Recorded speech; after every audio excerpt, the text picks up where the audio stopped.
Now, if you'll forgive a personal aside, when the curator of paintings and drawings on paper for the Fine Arts Museums of San Francisco was considering acquiring some of my work, he asked if I hadn't done paintings in ink on paper with a wood grain pattern and asked to see some of them.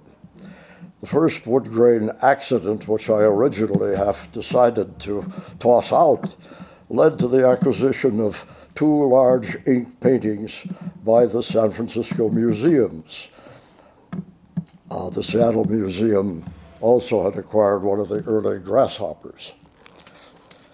Now, while we're on the subject of brush and ink, I'd like to take a few moments to talk to you about the basic act of drawing. I mean the pencil or brush in hand, the actual formation of the image on the canvas and the panel. As the hand moves, the pencil draws, and the brush paints. Now I want to make a bold statement, even at the risk of offending you or challenging your preconceptions.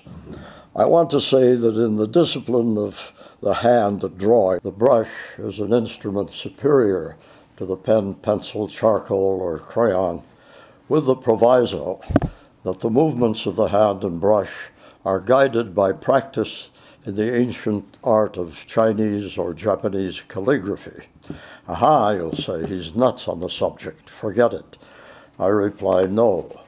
If you're planning on painting or making usable drawings of any subject, a little practice with a brush according to the principles of Asian calligraphy will greatly improve the quality of your work. Try it and see.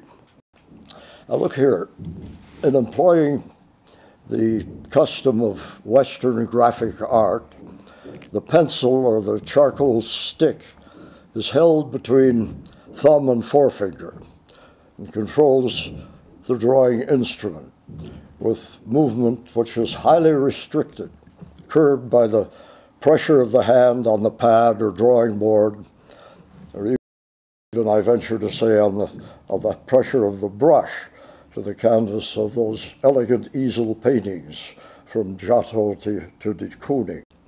But now contrast the swinging motions of the 2 fingers of the hand with the approach employed by the calligraphers. But first, let me ask you, if you only had to hand a pair of chopsticks, would you starve? Not likely. You would, in the pangs of hunger, grasp the chopsticks in almost precisely the grip you would use if you were calligraphing a letter home or a last will and testament, no matter how awkwardly you would use the brush without the support of your wrist. No wrist support.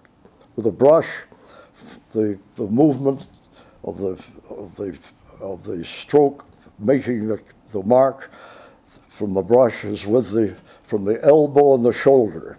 With a pencil, it's with the thumb and forefinger. Try it and see.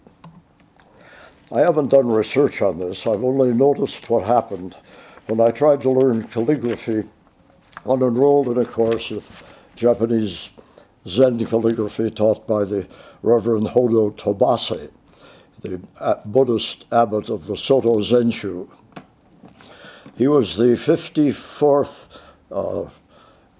descendant of Kobo Daishi, who was the 9th century patron saint of painters and calligraphers.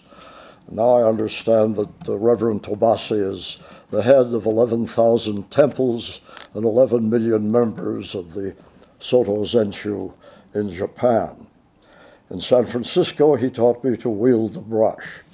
He did so by walking past in class, jerking the brush out of my fingers, throwing it on the floor, and then taking the sheet in which I'd been working, folding it without looking at my work or my labors, squashing it into a ball and dropping it onto the floor.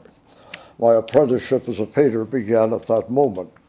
I learned to hold the brush like this. The brush or pen moved from elbow or shoulder in the manner prescribed by Reverend Tobase, not with the brush or pen, squiggling with the fingers, or even from the wrist.